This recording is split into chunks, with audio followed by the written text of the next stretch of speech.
Grazie Claudio, merci à Claudio Scaiola de nous recevoir aujourd'hui dans sa magnifique ville d'Imperia avec l'ensemble de ses équipes. Et à mon tour, je veux naturellement saluer toutes les personnalités qui montrent à quel point ce rendez-vous que nous préparons déjà depuis de nombreuses années, sans avoir les outils juridiques que vient de rappeler Claudio Scaiola, pour pouvoir aujourd'hui, de manière plus concrète, planter le décor comme nous. Et donc je veux saluer à la fois, pour la partie française, mon ami Yves Juel, qui est le maire de Menton, et qui est aussi le président de l'agglomération qui Paul de Tende, mon cher Joseph, Vassalo, maire de Tende, si durement frappé par la tempête Alex, et dont nous savons que nous avons à agir, comme l'a rappelé Claudio Scaiola il y a quelques instants, pour que ce chantier pour lequel nous étions, je crois, dans un gouvernement, toi et moi, à l'époque, c'était entre 2005 et 2006, je siégeais aux côtés de Nicolas Sarkozy, je siégeais dans le gouvernement italien, lorsque le sommet franco-italien a décidé de la construction du tunnel de Tende. Nous sommes en 2024. C'était en 2006. Nous n'imaginions pas qu'en 2024 ne soyons pas accordés par ce tunnel, mais aujourd'hui, nous pouvons peut-être constituer, par l'alliance dont nous avons décidé, d'une force et d'une puissance qui s'imposera à nos États pour que chacun joue complètement son rôle et sa responsabilité pour y parvenir. Je voudrais saluer les élus français, notamment les conseillères municipales, métropolitaines et régionales, que sont Laurence Forestier et mon adjointe en charge des relations avec l'Italie, et avec vous particulièrement Laurence Lavalaisie, qui est votre interlocutrice, et puis toute mon administration qui est très représentée ce matin, naturellement. Je veux saluer à tes côtés, mon cher Claudio, naturellement, Jacopo Succo, l'adjoint au maire représentant la métropole de Turin, Claudio Gavari, donc conseiller délégué au transport de la métropole de Gênes, et puis le représentant de la communauté de montagne de Cuneo et la ville de Cuneo.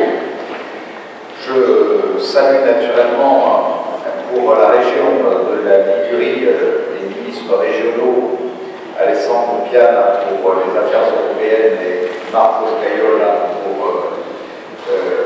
les affaires régionales, et puis nos deux ambassadeurs chargés à la fois de la coopération et également de la coordination dans la coopération transfrontalière avec la France et le suivi du traité du Quirinal. Je salue notre nouveau collègue, maire de Vintimille, qui est notre proche voisin, Hugo, et l'ensemble des autres élus et nos consuls, ainsi que les vice-présidents des provinces d'Imperia et d'Ocneo, et les représentants du parc fédéral d'Imbouri qui sont à nos côtés. Alors, à mon tour, après ces propos qui, au fond, ont tout résumé de ta part, mon cher Claudio, je veux d'abord dire une chose, c'est que cette réunion aura tout son sens si elle repose sur la confiance. Et ce qu'il y a de simple avec Claudio Scaiola et moi, c'est que, comme je vous l'ai rappelé tout à l'heure, nous travaillons déjà depuis très longtemps ensemble. D'ailleurs, j'ai des excuses à présenter au maire hyperien, parce qu'il est venu souvent à Nice, officiellement. Et moi, c'est la première fois que je viens officiellement à Hyperia, même si j'avoue que je viens quelquefois familialement. Vraiment, la ville est belle, partager du temps ici à Hyperia. Alors je me fais la promesse, naturellement, d'y venir très souvent, comme je veux dire à nos amis de la province de Cuneo, naturellement, dans les liens qui sont les vôtres, et où je me suis rendu souvent, combien ce triangle entre Nice, Hyperia et Cuneo, auquel j'associe Menton, naturellement, puisque notre histoire est commune et partagée, est important pour déposer les fondations d'une euro-région telle que définie par le traité du Quirinal, où naturellement nos grandes capitales régionales, Gênes, Turin, Marseille, ont tout leur rôle à jouer. À cet égard, je remercie nos ambassadeurs. Et puis, lorsque je parle de confiance, je veux dire que chaque fois que nous avons eu à travailler sur nos échanges intercommunaux, transfrontaliers, intergouvernementaux, lorsque nous siégions dans des gouvernements qui travaillaient ensemble, Claudio Scaiola et moi-même, ou entre nos deux parlements, puisque lorsque vous siégez au Parlement, je siégeais au Parlement, nous avons toujours été sur la même ligne de défense, d'une même vision de coopération transfrontalière. Et donc, naturellement, cette confiance facilite les choses pour construire aujourd'hui sérieusement, maintenant que nous disposons enfin d'un outil juridique qui s'appelle le traité du Quirinal. J'y associe naturellement la principauté de Monaco, dont je peux saluer aujourd'hui la représentante à travers Madame Isabelle Rosa Brunetto, qui naturellement a toute sa place dans ce que nous avons à bâtir. Personne ne peut penser qu'entre Nice, Hyperia et Cuneo, Monaco qui est tellement associé à notre vision commune sur la gestion du littoral, sur la mobilité, sur les grands enjeux de la transition énergétique, écologique, du réchauffement climatique, nous n'ayons pas à partager ensemble ces grands enjeux. Nous sommes donc trois pays, la France, l'Italie, la principauté de Monaco, avec les mêmes milieux naturels, montagnes et littoral, les mêmes enjeux environnementaux, sécheresse, gestion de l'eau, réchauffement de la Méditerranée.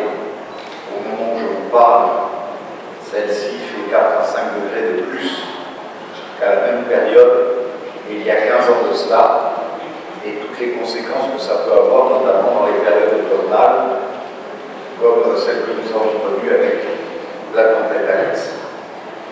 Ni les séismes, ni les montagnes, les tempêtes, ni les inondations, ni les virus ne connaissent nos frontières. Nous avons des enjeux économiques voisins et convergents, un grand bassin économique pour l'attractivité où nous ne sommes pas des concurrents, mais une même force d'attractivité pour renforcer notre cohésion économique et sociale. Une frontière en héritage avec des transports encore trop en cul-de-sac, et voilà pourquoi le soutien de la ligne Nice-Cuneo, mais aussi la ligne entre Nice et Gênes. Nous disions avec Claudio tout à l'heure combien l'aéroport international de Nice est le deuxième aéroport international de France, et dont l'actionnaire majoritaire d'ailleurs est un actionnaire italien, le propriétaire de l'aéroport d'Europe. Et naturellement l'aéroport international de toute notre région transfrontalière. Nous sommes ici à 6 heures de New York, nous avons 3 repas, à 8 heures d'Atlanta, à 8 heures de Montréal, à 5 heures de Dubaï, et de toutes les grandes autres capitales et métropoles européennes. Tout cela a son sens, en même temps que les grands ports d'Hyper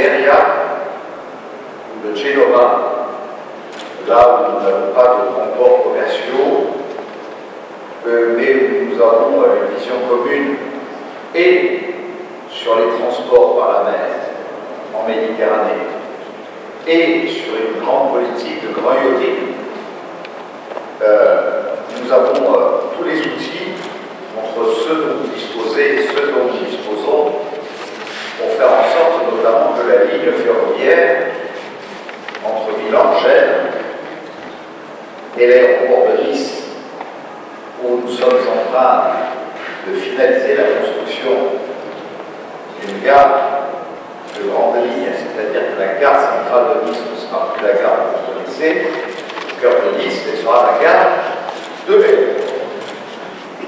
Et grâce à la SNCF qui a déjà fait adopter la maquette et où nous sommes en train d'attribuer le permis de construire, d'ici 3 ans, nous aurons cette gare de grande ligne qui doit nous permettre sur 25 km seulement entre l'aéroport de Nice et Vintimille de mettre notre ligne au gabarit de la technologie italienne qui puisse nous permettre, sans rupture de charge à Vintimille, d'aller directement à l'aéroport de Nice. Donc nous voyons bien que sur la mobilité, qu'elle soit maritime, qu'elle soit ferroviaire, là où nous avons à être très vigilants sur les transports routiers par contre et leurs conséquences en termes de pollution, nous avons des intérêts extrêmement convergents, avec un même horizon, en même temps, de très beaux rendez-vous, très symboliques. Tenez par exemple de cette année, alors que depuis 110 ans, le Tour de France cycliste, le Giro Francese, arrive sur les Champs-Élysées à Paris. Pour la 111e année, il arrive à Nice. Mais tout parti. La Filette. C'est-à-dire que cette année, quel symbole pour nous? Le Tour de France part de Florence et arrive sur la promenade des Anglais. Tout un symbole de ce lien où vous êtes naturellement les invités pour célébrer cette grande arrivée. Et puis en juin 2025, il se trouve que les Nations Unies, qui en 2017 ont posé pour la première fois sur la table le COP, le climat, mais il n'y avait pas de COP pour les océans, pour la mer. En 2017, il est décidé à New York de devenir le premier sommet de l'océan, 70% de la planète bleue, pour poser le débat sur le réchauffement climatique de la mer et les conséquences sur l'élévation des eaux et sur la biodiversité. 2022 à New York, c'est à Lisbonne, l'inventaire a été dressé. Et après l'Atlantique Ouest et l'Atlantique Est, les Nations Unies ont décidé que c'était la France et la Méditerranée qui organiseraient en juin 2025 le 3e sommet avec la signature au moins de 200 États pour des accords qui à tout jamais doivent protéger notre mer et nos océans. Et c'est à Nice. Et moi je ne veux pas qu'on dise que c'est à Nice. Je veux qu'on dise que c'est au cœur de notre région transfrontalière et que d'ici là, nous ayons pu revendiquer que ces accords portent le nom de notre région transfrontalière. 4000 scientifiques du monde entier seront présents. 200 chefs d'État et de gouvernement représentant toute la planète. Et en même temps, près de 3000 maires dont nous aurons à gérer une coalition qui représente 1 milliard d'habitants de la planète, dont le trait de côte pourrait être affecté par la montée des eaux d'ici la fin de ce siècle. C'est chez nous que les grandes décisions sont prises, avec une journée spécifique comme principauté de Monaco d'ailleurs,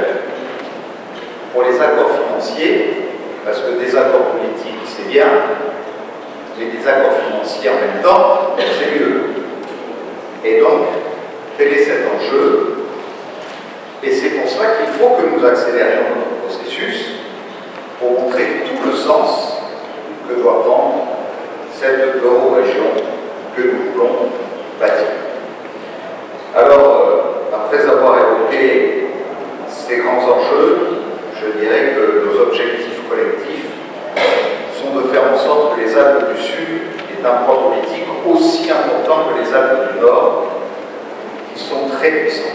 Que nous puissions parler d'une seule et même voix, définir et porter des positions communes pour les réunions stratégiques dans les autres instances méditerranéennes et alpines, défendre les mêmes sujets prioritaires dans les négociations budgétaires avec les États et l'Union européenne.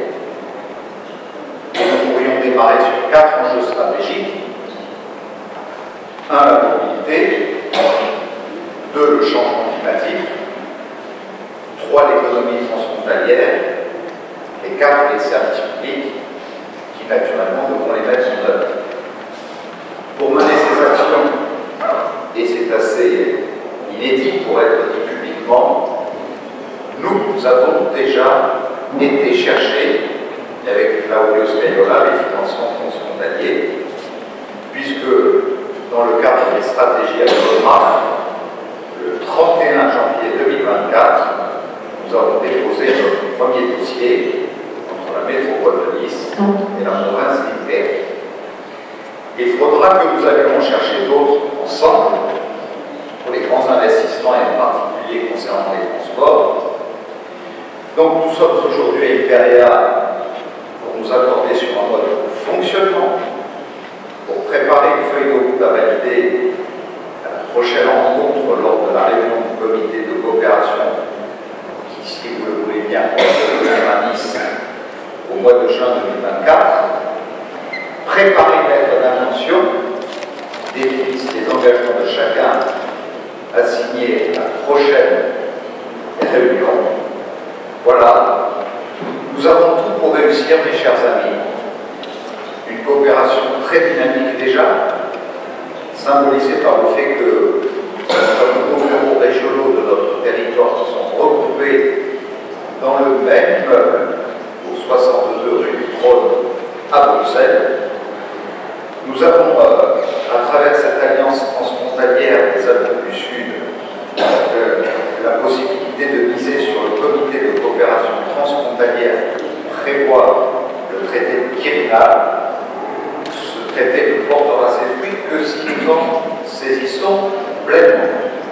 J'ai donc souhaité que ce comité puisse être un comité que nous animions avec naturellement nos partenaires régionaux entre la province d'Imperia, Nice et Cuneo, on y associant naturellement la principauté de Monaco et l'agglomération de Menton.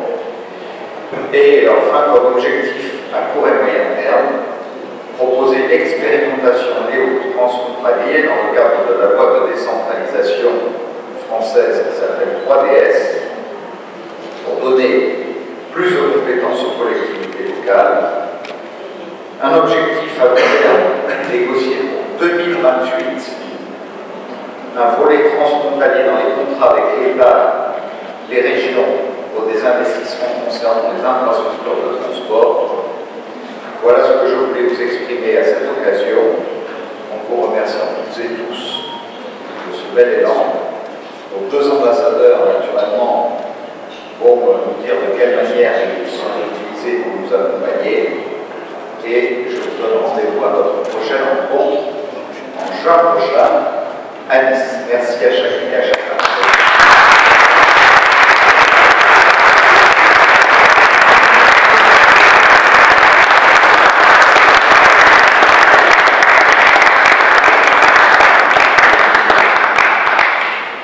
Grazie Presidente.